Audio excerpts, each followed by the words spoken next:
آج ہم سیدنا غوث پاک حضرت شیخ عبدالقادر جیلانی محبوب سبحانی رحمۃ اللہ تعالی علیہ سے منسوب اس بابرکت محفل 11ویں میں شریک ہیں۔ فرمایا کہ علماء ان سے بھی پوچھا جائے گا اس نعمت کے بارے میں جو انہیں دی گئی، اور وہ ہے نعمت علم۔ کیا ہے؟ نعمت علم۔ قرآن پاک کی سورہ بقرہ کی ایک آیت مبارکہ ہے، ارشاد فرمایا کہ تم لوگوں کو کہتے ہو، تم لوگوں کو حکم دیتے ہو، اَتَأْمُرُونَ النَّاسَ بِالْبِرِّ وَتَنْسَوْنَ أَنفُسَكُمْ افلا تعقلون؟ کیا تم لوگوں کو نیکی کا حکم دیتے ہو، اپنے آپ کو بھول جاتے ہو؟ کیا تمہیں عقل و فہم نہیں؟ کیا تمہیں اس چیز کی سمجھ نہیں؟ اب یہ ایک اعتبار سے تو علماء کے لیے اور ایک اعتبار سے تمام ہی جانکاروں کے لیے، لیکن خصوصی جب اس آیت کا نزول دیکھا گیا ہے تو وہ بنی اسرائیل کے ان لوگوں کے لیے اتری کہ جو دوسروں کو تو نصیحت کرتے تھے لیکن خود اس میں عمل پیرا نہیں ہوتے تھے۔ علماء انبیاء کے وارث ہیں، صاحب علم، جس قدر ان کا اعزاز اور اکرام امت پر لازم ہے اس کی کوئی حد نہیں۔ سرکار دو عالم صلی اللہ علیہ وسلم نے ارشاد فرمایا کہ جس طرح میری فضیلت تم میں سے ایک امتی ادنا پر ہے، اسی طرح ایک عالم کی فضیلت امت کے ادنا فرد پر ہے۔ اس کی عزت اور احترام، فرمایا کہ علماء کے لیے فرشتے دعائے مغفرت کرتے ہیں، سمندر میں مچھلیاں ان کے لیے مغفرت کی دعا کرتی ہیں۔ علماء کس چیز کے بارے سے؟ وہ علم و عمل جو بزرگوں سے چلا آ رہا ہے، جو انبیاء علیہ السلام سے چلا آ رہا ہے، اور پھر وہ اس کی بنیاد پر امت کو نصیحت کرتے ہوئے نظر آتے ہیں اور عمل پیرا ہوتے ہوئے نظر آتے ہیں۔ آج ہم سیدنا غوث پاک رضی اللہ تعالیٰ عنہ کے نام لیوا ہیں۔ ہم سب اس تناظر میں اگر دیکھیں کہ حضرت سیدی غوث پاک رضی اللہ تعالیٰ عنہ کی زندگی کے وہ کون سے گوشے ہیں کہ جس میں ہم غافل ہیں اور وہ چست و توانا نظر آتے ہیں۔ ان کی زندگی کا ایک حصہ کہ آپ رحمت اللہ تعالیٰ علیہ اس قدر عبادت گزار کہ فرمایا 40 سال مسلسل ایسے گزرے کہ عشاء کا جو وضو کیا تو اس کے بعد مسلسل پوری رات عبادت میں گزر گئی، اور اسی وضو سے فجر کی نماز ادا کی جاتی ہے۔ یعنی بستر پر نہیں لیٹے، آرام نہ کیا، مسلسل عبادت ہوتی رہی، نماز ہوتی رہی، تسبیحات ہوتی رہی، نوافل ادا ہوتے رہے۔ ہم اس چیز میں ذرا غور کریں کہ ہم سیدی غوث پاک رضی اللہ تعالی عنہ کی نسبت تو رکھتے ہیں، کیا ہماری عبادت بھی اس جیسی ہے؟ ہماری عبادت ان جیسی نہیں۔ وہ عبادت بہت ہی اعلیٰ ترین تھی، پھر اس کے باوجود عجز و انکساری۔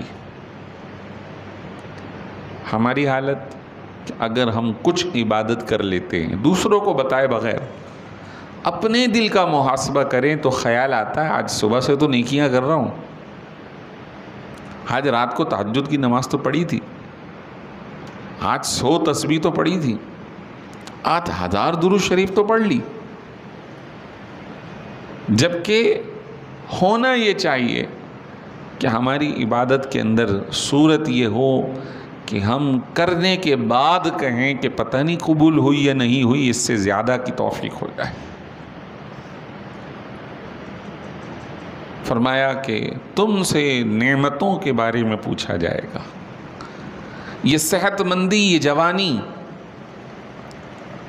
یہ سب اللہ کی نعمت ہے۔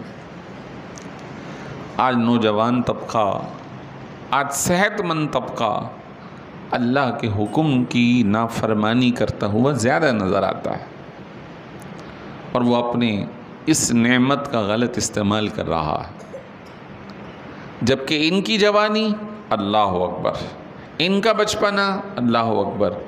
فرماتے ہیں کہ میں چھوٹا ہی تھا جب سے کانوں میں صدائیں آتی تھیں، الیہ یا مبارک، اے بابرکت تمہارا راستہ ہماری طرف ہے، تمہارا راستہ ہماری طرف ہے۔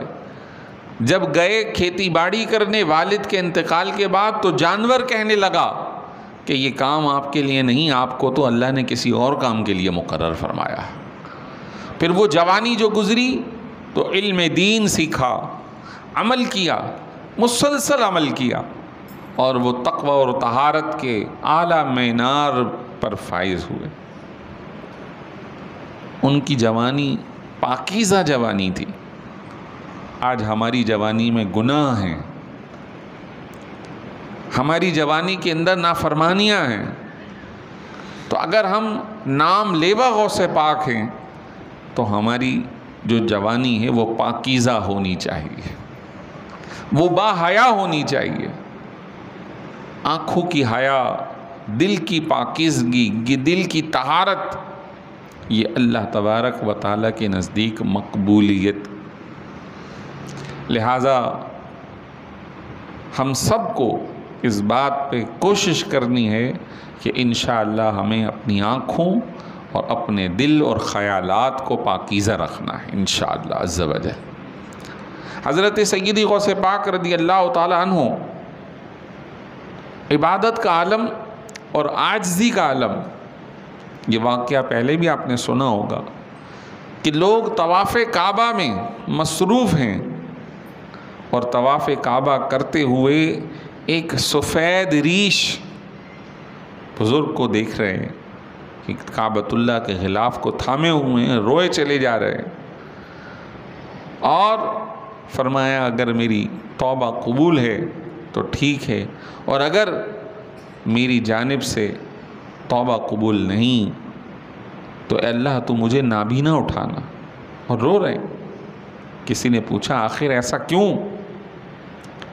ارشاد فرمایا کہ میں دیکھ نہیں سکتا، شرمندگی برداشت نہیں کر سکتا، تو میں چاہتا ہوں لوگوں کے سامنے میں نہ آؤں، یعنی میری آنکھیں بینا نہ ہوں۔ وہ کون تھے؟ وہ سیدی غوث پاک رضی اللہ تعالیٰ عنہ تھے۔ 40 سال مسلسل عبادتیں کر رہے ہیں، اور عاجزی کا عالم یہ ہے کہ اللہ کی بارگاہ میں توبہ، رجوع، استغفار۔ ہمیں بھی اپنی عبادت کرنے کے بعد اسے کمتر ہی محسوس کرنا چاہیے، اور اپنے اندر عاجزی کو پیدا کرنا ہے، اپنی عبادت کو کمتر پیش کرنا ہے۔ آپ رحمت اللہ تعالیٰ علیہ کی زندگی کا ایک اہم گوشہ کہ وہ ارشاد فرماتے ہیں کہ میں نے مقام تصوف کو 2 جگہ پایا، ایک ہے لوگوں کو کھلانا، اور ایک ہے اچھے اخلاق۔ اگر انسان اپنے مال سے غریبوں کی مدد کرے اور اچھے اخلاق کو اختیار کرے تو اللہ تبارک و تعالی جلد از جلد اسے مقام رفیع عطا فرماتا ہے۔ کھلانا، یہاں پر یہ بات پیش نظر رہے کہ ایک تو وہ صورتحال ہے جو کہ ہم بعض جگہوں پر دیکھتے ہیں کہ لوگ ضرورت کے وقت لوگوں کو تنگ کرتے ہیں۔ مثال رمضان آ گیا تو اب ہمارا جو تجارتی طبقہ ہے وہ لوگوں کو لوٹنا شروع کر دیتا ہے۔ ضرورت کی بنیاد پر جو چیز اس نے کم میں لی ہوئی ہوتی ہے وہ قسمیں کھا کھا کر لوگوں کو بیچ رہا ہوتا ہے اور سمجھتا ہے کہ میں نے بہت نفع کا سودا کر لیا۔ حقیقت میں سرکار دو عالم صلی اللہ علیہ وسلم نے فرمایا قسم کھا کر سودا تو بک جاتا ہے لیکن برکت اٹھا لی جاتی ہے۔ اور ایک صورت یہ ہے کہ اسی ضرورت کے موقع پر کوئی مسلمان اپنے ضرورت مند بھائی کی ضرورت کو پورا کرتا ہوا نظر آتا ہے۔ تو یہ والی جو صورت ہے اسی وقت کے اندر جب لوگوں کی سہولیات کو وہ ادا کر رہا ہو، سہولیات فراہم کر رہا ہو، تو ایسے موقع پر جو ضرورت مند کے دل سے دعا نکلتی ہے اللہ تعالیٰ اس کے ذریعے اس سہولت دینے والے کو بہت بڑا مقام عطا فرماتا ہے۔ لہٰذا ہمارے پیش نظر یہ ہونا چاہیے کہ جب کوئی ضرورت مند مل جائے تو اس کی ضرورت کو پورا کرنے کی بھرپور کوشش کریں۔ اب ضرورت کو پورا کرنا ایک تو یہی ہے کہ اسے کھانا کھلانا ہے، لیکن ایک صورت یہ ہے کہ اس کے پیٹ میں دانہ تو ہے لیکن کوئی اور سہولت اسے درکار ہے۔ وہ کسی راستے کو سمجھنا چاہتا ہے جو اسے نہیں معلوم، وہ کسی مسئلے میں گرفتار ہے، اسے کسی ایسے فرد کی ضرورت ہے جو اس کی حمایت کر دے، تو سامنے والا اس کی بات پر اعتماد کرتے ہوئے اس کے لیے سہولت پیدا کر دے گا۔ فرمایا یہ بھی ضرورت کو پورا کرنے میں آتا ہے۔ من یشفع شفاعتا حسنتا یکن لہ نصیب منہا، جو لوگوں کی اچھی سفارش کرے گا کل قیامت میں اسے بھی حصہ عطا کیا جائے گا، اسے بھی حصہ عطا کیا جائے گا۔ چنانچہ سرکار دو عالم صلی اللہ علیہ وسلم کی حدیث طیبہ میں ایک بہترین واقعہ ملتا ہے کہ آپ بازار جا رہے تھے کہ ایک چھوٹی بچی کو روتا ہوا بازار میں پایا۔ رو رہی ہے، کیوں رو رہی ہو؟ عرض کی کہ میرے مالک نے مجھے 10 روپے دیے تھے، 10 درہم سامان لے آنا۔ وہ سامان تو نہ لا سکی، وہ پیسہ میرا گر گیا۔ اب میں روتی ہوں کہ اگر واپس میں جاؤں گی تو وہ مجھے ماریں گے۔ سرکار دو عالم صلی اللہ علیہ وسلم اس بچی کا ہاتھ تھام کر اس کے آقا کے گھر پہنچ جاتے ہیں اور سفارش فرماتے ہیں کہ اس بچی سے تمہارا نقصان ہو گیا ہے، اسے مارنا نہیں، اسے معاف کر دو۔ سرکار دو عالم صلی اللہ علیہ وسلم ان صحابی کے گھر گئے ہیں تو صحابی نے اس وجہ سے کہ سرکار دو عالم صلی اللہ علیہ وسلم سفارشی بن کر آئے، اس بچی غلام کو آزاد کر دیا، اس کو آزاد کر دیا کہ اب یہ آئندہ ہماری غلامی نہیں کرے گی یا آزادی کے ساتھ زندگی بسر کرے گی۔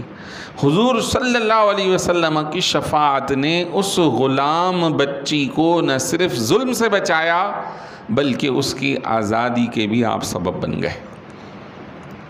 اسی طرح اگر کوئی ضرورت مند ہمیں مل جاتا ہے تو اس کی خدمت، یہ بہت اہم نقطہ ہوگا آپ کے میرے لیے گناہوں کی بخشش اور درجات کی بلندی کے لیے۔ اچھے اخلاق یہ بھی ان بزرگوں کی سیرت کا اہم حصہ ہے۔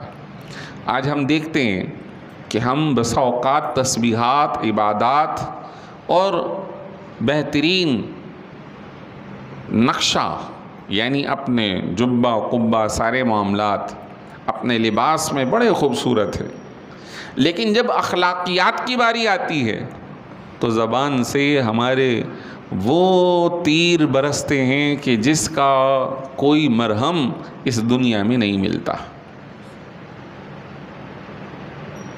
ایک مشہور شاعر کا شعر ہے عرب کا، کہا جراحات السنان لہت تیام، جو زخم نیزے سے لگتے ہیں اس کا مرہم موجود ہے۔ جراحات السنان لہت تیام ولا یلتام ما جرح اللسان، لیکن جو زخم زبان لگاتی ہے اس کا کوئی مرہم نہیں ملتا، اس کا کوئی مرہم نہیں ہے۔ اس زخم کو پورا کرنے کے لیے کوئی مرہم مارکیٹ میں دستیاب نہیں ہے۔ لہٰذا اچھے اخلاق کو اختیار کرنا ہے کہ اگر آپ نے کسی کے ساتھ ایک مرتبہ بھی بد اخلاقی کا مظاہرہ کیا، آپ لاکھ مرتبہ اس کے سامنے میٹھے بول بول لیں، لیکن وہ ایک بات اس کے دل میں مرتے دم تک چپتی رہتی ہے، مرتے دم تک چپتی رہتی ہے۔ لہذا اپنے اخلاق کو درست کرنا ہے۔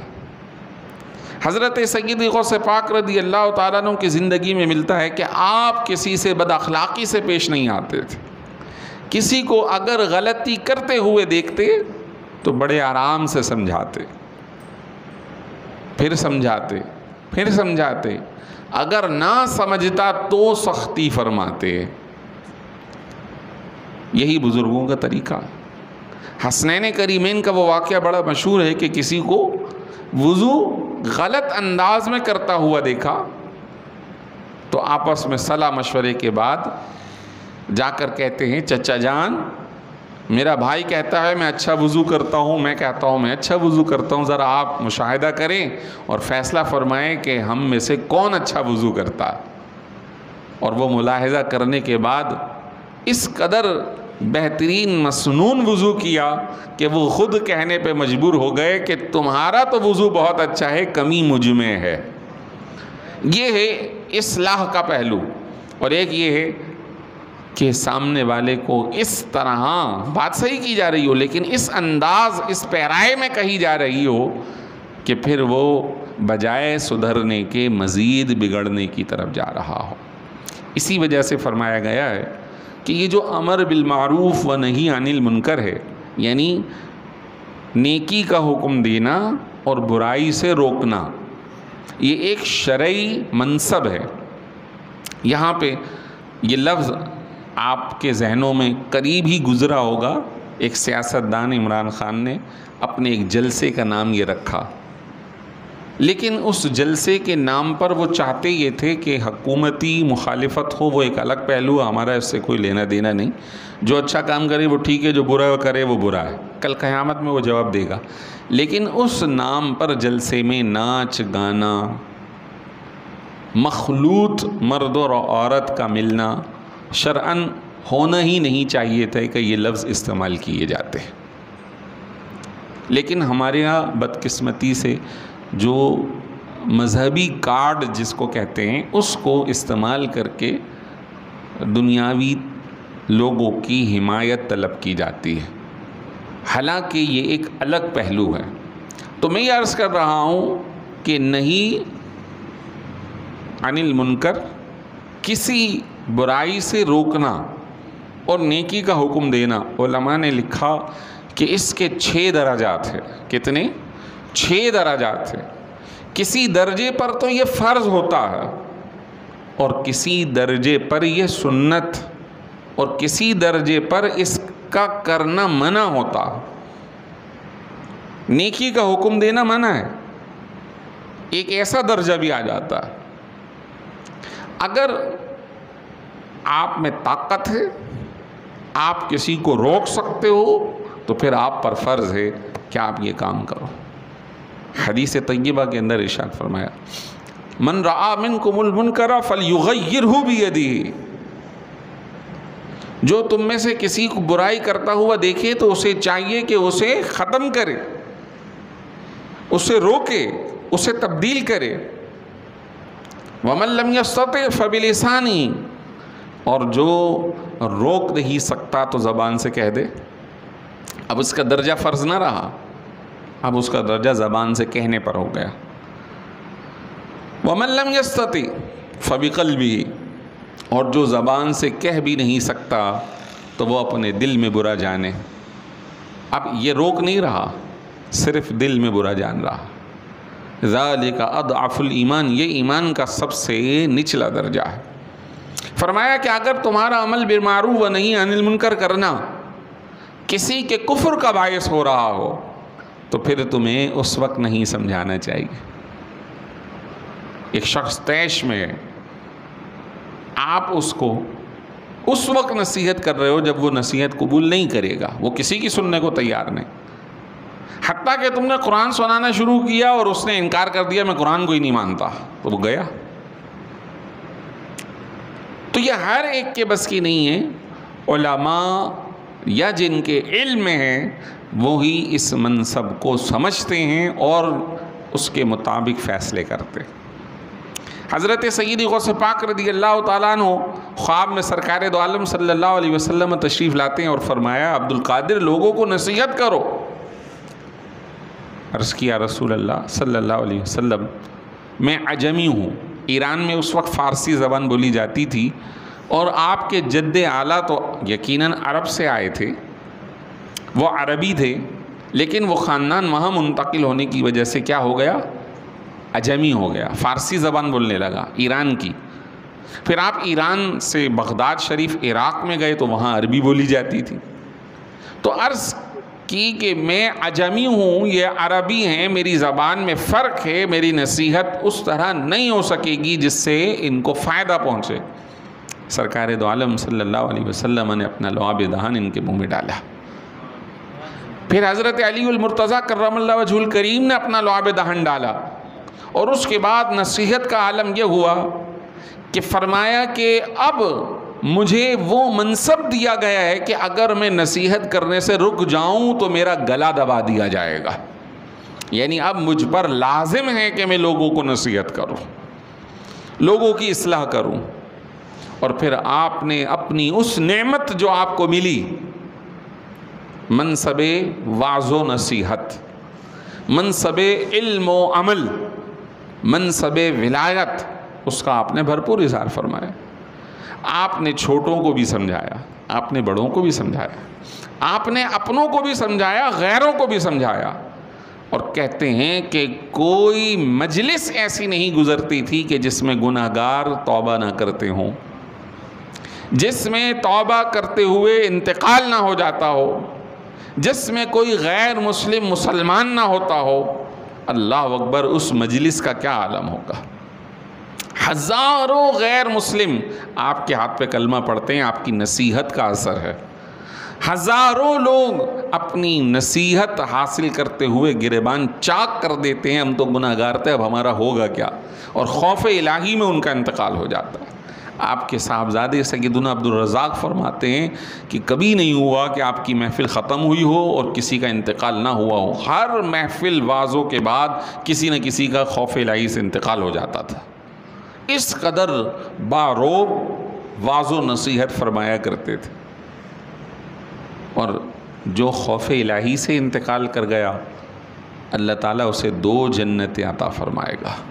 وَلِمَنْ خَافَ مَقَامَ رَبِّهِ جنتان، جو اپنے رب کے سامنے کھڑے ہونے سے خوف رکھتا ہو، گناہ سے بچتا ہو، توبہ کرتا ہو، پھر وہ چلا جائے تو اللہ تعالیٰ اسے 1 نہیں بلکہ 2 جنتیں عطا فرمائے گا۔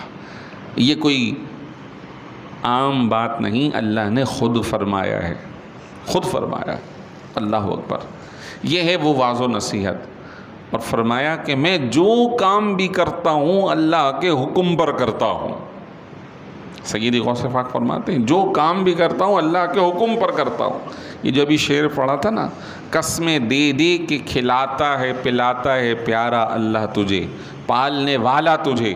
سیدی غوث پاک فرماتے ہیں میں کھاتا ہوں تو اس وقت کھاتا ہوں جب مجھے حکم ہوتا ہے کہ عبد القادر کھا لے، پیتا ہوں تو اس وقت پیتا ہوں جب مجھے حکم ہوتا ہے عبد القادر اب پی لے، اور نصیحت کرتا ہوں تو اس وقت کرتا ہوں جب مجھے حکم ہوتا ہے عبد القادر اب نصیحت کرو۔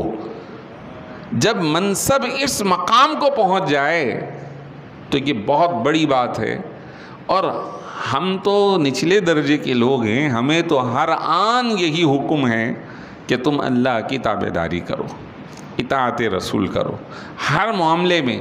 اگرچہ کہ ہمارا درجہ بہت نیچے رکھا گیا ہے، اس کے باوجود ہمارے لیے بخشش کا پروانہ ہے، نعمت ملی ہوئی ہے۔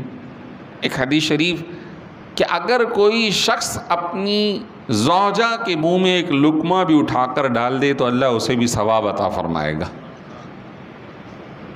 فرمایا کہ جو نکاح سے اپنی خواہش کو پورا کرے اس کو بھی ثواب ہے. تو صحابہ نے عرض کیا یا رسول اللہ وہ تو اپنی خواہش پوری کر رہا ہے. فرمایا اگر وہ زنا سے کرتا تو. یہ کتنا نچلا درجہ ہے. لیکن حکم ہے کہ تم حلال کو اختیار کر لو، حکم شرع کو اختیار کرو. تو اگرچہ بزرگوں کا مقام تو بہت بلند ہے، لیکن اللہ تعالی ہم عوام الناس، ہم عام لوگوں کے لیے اس موقع پہ بھی اپنی رضا کا اظہار فرما رہا ہے، اپنی رضا کا اظہار فرما رہا ہے. سیدی غوث پاک رضی اللہ تعالیٰ عنہ ارشاد فرماتے ہیں کہ وہ کیسا معلم ہے جو دوسروں کو سکھا رہا ہے، اپنے نفس کو نہ سکھا سکا. یہ وہی پہلی بات شروع میں، ہم دوسروں کو نصیحت کریں، اپنے آپ کو بھول جائیں. لہٰذا ہر شخص اپنے نفس کی اصلاح کی کوشش کرے. یا آج کی اس نشست کا خلاصہ، ہر شخص اپنے نفس کی اصلاح کرے، اپنے اہل خانہ کی اصلاح کرے. ہم دوسروں کو سیدھا کرنے میں لگے ہوئے ہیں، فلاں ایسا، فلاں ایسا، فلاں ایسا. ذرا یہ بتائیے جو ہم اپنے ماتحت لوگوں کے بارے میں دیکھتے ہیں تو ہم نے کیا اصلاح کی؟ ہم نے اپنے گھر والوں کی کیا اصلاح کی؟ ہم نے اپنے گھر والوں کو جہنم سے بچا کر جنت کی طرف جانے کے لیے کتنی کوششیں کی؟ کیا آل اولاد ہمارے ماتحت نہیں؟ کیا زوجہ وہ ہماری بات نہیں مانتی؟ سینکڑوں کام ہمارے وہ کرتی ہے. تو آپ اور ہم مل کر یہ کیوں نہیں کہہ سکتے کہ جب تک نماز نہ پڑھے میں کھانا نہیں کھاؤں؟ جب تک فلاں کام نہ کرے، اولاد کی نصیحت نہ کرے، اولاد جب تک نماز نہ پڑھے، دینی کام نہ کرے، اپنے آپ کو نہ بچائے، اس وقت تک ان کی خواہشات پوری نہ کی جائے. لیکن ہم صرف دنیا طلبی کے اندر کہ یہ نہ ہو، وہ نہ ہو، وہ نہ ہو، اور اپنی اولاد کو جس سے بہت محبت کرتے ہیں اسے جہنم کی طرف جانے دے رہے ہیں. فرمایا یا ایھا الذین آمنوا قوا انفسکم واہلیکم نارا وقودھا الناس والحجارہ. یہ لوگوں اپنے آپ کو، اپنے اہل خانہ کو جہنم سے بچاؤ کہ جس کا ایندھن آگ اور پتھر ہوں گے.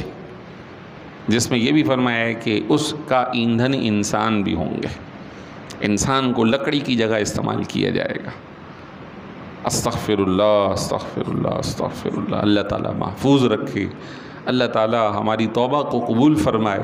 تو سامعین محترم، یہ نصیحت آمیز جو گفتگو ہے اس سارے کا خلاصہ یہ ہے کہ ہمیں اچھے اخلاق اختیار کرنے ہیں. ہمیں جس طرح ہم سیدی غوث پاک سے محبت کرتے ہیں، ان کی نسبت پہ ہم ناز کرتے ہیں، ان کی محفل میں شرکت کرتے ہیں، تو ان کے طور طریقے، رویے، اخلاق، کردار، عبادات، ان سب کو بھی اپنانے کی کوشش کریں.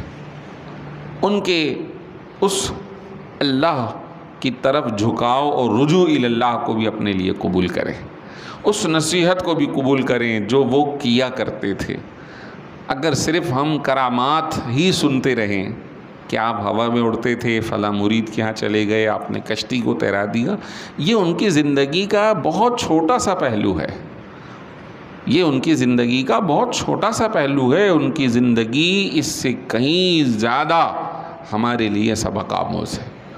اس سے کہیں زیادہ ان کی وہ نصیحتیں جو انہوں نے فرمائی ہیں وہ ہمارے لیے قابل عمل ہیں. اللہ تبارک و تعالی ہم سب کا حامی و ناصر ہو. اسی پر اکتفا کروں گا. وآخر دعوانا ان الحمد للہ رب العالمین.